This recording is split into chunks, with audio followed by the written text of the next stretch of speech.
안녕하세요, 꿀벌 스토리입니다. 자, 이번 시간은 우리 일간 텔콘 RF 제약 일간 간담회 시간이라고 생각하시면 될 것 같아요. 제목은 너의 의미입니다. 너의 그 한마디 말도, 이렇게 시작하는 노래 있죠. 제가 엄청 좋아하는 노래고 사람들이 인기가 상당히 많은 노래기도 합니다. 일단은 요즘 이제 차트를 보시면 텔콘 RF 제약, KPM 테크 그리고 한일진공의 차트를 보시면 상당히 지루한 구간이라고 생각이 드실 거예요. 개인 투자자들이 엄청나게 견디기 힘든 구간입니다. HLB도 마찬가지고요. 그래서 이제 플랫이라는 단어가 계속 떠오르더라고요. 병원에서 의미하는 플랫은 보통은 이제 심전도상의 플랫을 의미합니다. 그래서 이렇게 심장이 열심히 이렇게 전기 자극에 의해서 이렇게 뛰는데 그것도 일정 파동이 있거든요. 거의 똑같아요. 사람들이 뛰는 심장 파동이. 근데 그게 이제 플랫을 이뤘다, 사망했다, 이렇게 의미가 있습니다. 하지만 주식에서 말하는 플랫은 전혀 다른 의미라고 생각을 하시면 돼요. 새로운 파동을 만들기 위한 어떤 조정, 그것을 의미합니다. 자, 그래서 한번 제가 좀 나름 열심히 알아봤어요. 일단은 차트를 좀 보실게요. 이 창을 어떻게 확대는 못하는 것 같습니다. 이게 지금 텔콘 RF 제약의 차트예요. 보시면은 이렇게 좀 파동을 이렇게 좀 만들어냈었는데 지금은 거의 플랫이라고 보시면 돼요. 근데 중요한 거는 이렇게 제가 마우스로 움직일 테니까 이 오른쪽 이걸 한번 봐보세요. 올랐다가 내렸다가 떨어졌다가 이렇게 움직이죠. 자, 좀 더 키워서 한번 보겠습니다. 제가 두 가지를 보여드릴게요. 자, 시작합니다. 먼저 이 상승, 이 고가를 이렇게 제가 쭉 그어볼게요. 한번 보세요. 고가.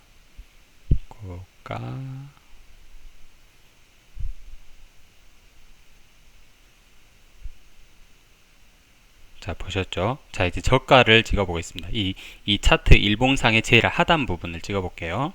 저가,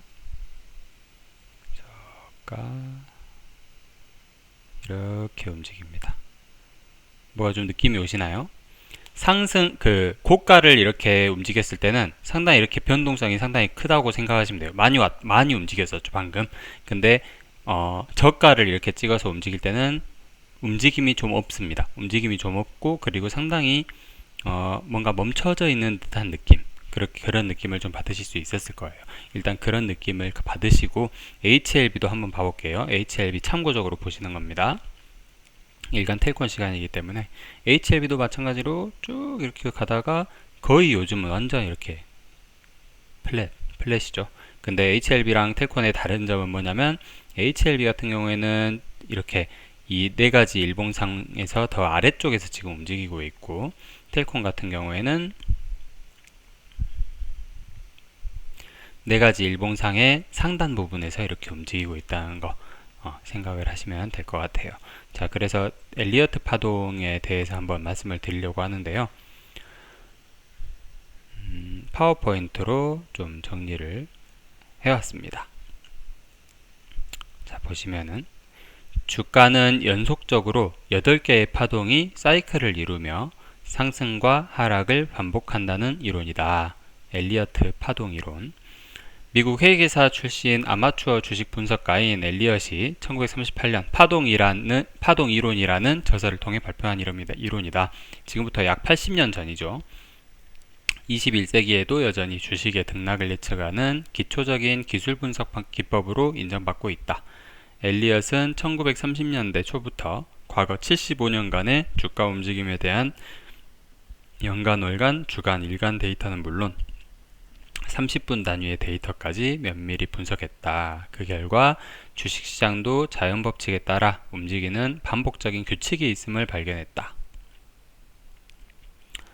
기본적으로 패턴, 비율, 시간이라는 세 가지 요인을 기반에 두고 있으며 그중 패턴을 가장 중요하게 여긴다. 주가의 변동은 상승 5파와 하락 3파로 움직이며 끝없이 순환하면서 시장의 추세를 이어간다는 것이 이 이론의 골자이다. 다시 말해 주가는 연속적인 8개의 파동, 상승 5, 하락 3이 하나의 사이클을 형성하며 상승과 하락을 반복하는 패턴을 보인다는 것이다. 피보나치 수열 얘기가 나옵니다. 단점으로는 파동의 시작과 끝이 명확하지 않고 하나의 파동에 걸리는 기간에 대한 언급이 없다는 점 등을 꼽을 수 있다. 주가의 움직임은 상승 5파와 하락 3파로 움직이면서 끝없이 순환한다는 이론이다. 다시 한번 나옵니다. 1939년 엘리어트가 발표했고 주가는 연속적 파동에 의해 상승하고 다시 하락함으로써 상승 5파, 하락 3파의 8개 파동으로 구성된 하나의 사이클을 형성한다고 주장했다. 큰 사이클인 주순환파를 완성하기까지는 보통 3년 정도가 소요된다. 상승 5파의 1번, 3번, 5번은 상승파동으로 주파동 또는 충격파동으로 불리고 2번과 4번은 하락파동으로 조정파동이다. 1번에서 5번까지의 상승 국면이 끝나면 하락 3파에서 하락 국면이 시작된다. 그 다음 이제 조정 얘기가 나와요. 조정파동은 동인파동과 방금 그 충격파동 얘기하는 거예요. 영문이기 때문에 이렇게 한글로 번역을 여러 가지로 할 수 있나 봅니다. 충격파동과 반대로 움직인다. 동인파동과 달리 조정파동은 3파동을 기본으로 삼는다. 크게 두 가지 급각조정과 횡보조정으로 나뉜다. 급각조정은 큰 폭으로 되돌아가는 과정, 이렇게 쭉 내려가는 과정을 말하는 것 같아요. 그리고 횡보조정은 큰 가격 조정 없이 기간을 조정하는 것, 그거를 횡보조정이라고 한다고 합니다. 그 여러 가지 조정이 또 있는데요. 그 중에 플랫 조정은 지그재그 조정에 비해 조정으로 인한 하락폭이 크지 않다. 지그재그 조정이 가격 조정의 개념이라면 플랫 조정은 기간 조정에 가깝다.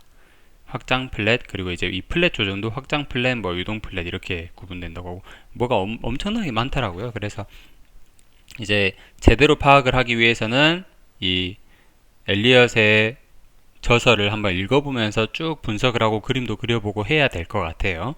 자, 그래서 일단 이 그림을 좀 보시면은 이렇게 이 그림 보시면 될 것 같아요. 확대가 안 되네요. 보시면은 이 큰 파동 있죠. 하나, 둘, 셋, 넷, 다섯 이렇게 상승하는 게 상승파동, 충격파동이라고 하고 대순환파동이라고 하고요. 그리고 하락 하나, 둘, 셋이라고 했죠. 아까 하나, 둘, 셋. 그 여덟 개의 사이클이 총 3년 정도 소요가 된다라고 이렇게 나와 있었죠. 여기에 보시면 하나, 둘, 셋, 넷, 다섯. 하나, 둘, 셋 이렇게 총 8개 사이클이 3년 정도 걸리고 그것을 이 각각을 또 하나, 둘, 셋, 넷, 다섯. 하나, 둘, 셋. 하나, 둘, 셋, 넷, 다섯. 하나, 둘, 셋 이런 식으로 움직인다고 생각하시면 돼요. 물론 뭐 자세하게 보면 달라지기도 하겠죠. 근데 이제 저는 이제 좀 약간 엘리어트 파동 이제 종목마다 저는 제 생각은 그래요. 여러 주식 관련해서 이론이 엄청나게 많거든요. 근데 텔콤 같은 경우에는 엘리어트 파동이 약간 유효하지 않나라는 생각이 들었던 게 2018년 정도에 텔콤이 19,000원, 18,000원까지 갔던 적이 있어요. 그 후로 지금 3년 정도가 지났고 특히나 뭐 이렇게 잔파동 하나 둘 셋 넷 다섯 하나 둘 셋 뭐 이런 것도 좀 유효하지 않나 그런 생각이 좀 듭니다. 그리고 그 기간에 대한 명칭이 없다는 거. 그러니까 하나 둘 셋 이게 이제 일봉일 수도 있고 주봉일 수도 있고 또 월봉일 수도 있겠죠. 그리고 더 긴 조정일 수도 있고 그건 이제 시간이 지나봐야 안다고 이렇게 명시가 돼 있는 것 같더라고요. 그래서 참고를 해보시면 어떻게 보면 텔콘의 지금 플랫 구간은 이 교정파 이 하락 하나 둘 셋 이걸 교정파라고 하더라고요. 상승 국면에서의 교정파는 3개의 하위 파동으로 이루어진다. 이 3개의 하위 파동 중 하나를 지금 지나가고 있는 과정이 아닌가. 근데 그 3가지도 이 4가지로 그러니까 교정파가 하나 둘 셋으로 하락을 한다고 했잖아요. 근데 그 하나 둘 셋을 의미하는 교정파가 또 4가지로 나뉜다고 해요. 지그재그형, 플랫형, 삼각형, 그리고 불규칙형. 불규칙형도 당연히 있겠죠. 그 중에서 플랫이라는 단어가 이렇게 나와 있더라고요. 그래서 보시면은 텔콘 같은 경우에도 뭐 거의 주기적으로 이렇게 올랐다가 하락했다, 올랐다 하락했다 이렇게 움직임을 보이죠. 그리고 요즘은 완전 이렇게 조정 국면이고, 네, 조정 국면이면서도 이 하락 바닥 쪽은 조금씩 높여가고 있다는 거, 뭔가 의미가 좀 있다고 저는 생각을 합니다. 그래서 이제 한번 가져와 봤어요. 그래서 이제 오늘 마이너스 2.7% 하락을 했고, 요새 구간이 상당히 개인 투자들이 버티기 힘든 구간입니다. 수익 중이든 간에 아니면 하락 중이든 간에 똑같이 견디기 힘든 구간이에요. 너무 재미가 없고 다른 종목은 홀홀 날아가는 것 같고, 그죠? 그래서 이왕에 가지고 가실 계획이시라면, 그리고 버티고 버티실 계획이라면 엘리어트 파동에 대해서 조금 더 제가 알려드린 정보 외에도 좀 더 이렇게 깊이 있게 공부를 해보시는 것도 괜찮으실 것 같습니다. 그리고 만약에 엘리어트 파동대로 이 종목이 진짜 움직이고 있다면 분명히 둘 중 하나인 것 같아요. 둘 중 하나의 대응책은 있어야 될 것 같아요. 예를 들면 하나는 어느 특정 가격이 오면 전량 매도하겠다, 이런 규칙이 한 가지가 명확하게 있어야 될 것 같고요. 그리고 다른 하나는 어느 특정 가격이 오면 일부라도 조금씩 매도를 하겠다, 혹은 더 가지고 갈 거라면 매도하고 일부를 매도하고 그 다음 또 특정 가격이 오면 그 매도한 돈으로 다시 매수를 좀 더 하겠다, 그러면서 주식수를 늘려나가겠다, 이런 방법도 있을 것 같고요. 자기 상황에 따라서 열심히 이렇게 대응을 하시면서 하는 것도 주식을 하는 한 가지 방법일 것 같습니다. 저 같은 경우에는 조금씩 대응을 하다가 올해 7월, 8월 그때쯤 텔콘이 6,500원을 넘어서는 순간부터는 대응을 일절 안 하고 있어요. 근데 이제 저도 조금씩은 대응을 해 나갈 계획입니다. 네. 뭐 전량 매도를 할 수도 있고, 혹은 일부 매도, 일부 매수, 재매수 뭐 그런 식으로 대응을 할 수도 있을 것 같아요. 자, 그렇습니다. 텔콘 차트와 HLB 차트를 보긴 했지만 한일진공과 KPM테크도 마찬가지로 적용이 가능할 것 같아요. 그래서 이제 너의 의미라는 제목으로 다뤄보긴 했는데, 상당히 주식을 하시는 많은 분들께서 참고를 해볼 만한 영상이라고 생각이 됩니다. 끝까지 들어주셔서 감사드리고요. 오늘 하루 잘 마무리하시고 즐거운 저녁 보내시길 바라겠습니다. 감사합니다.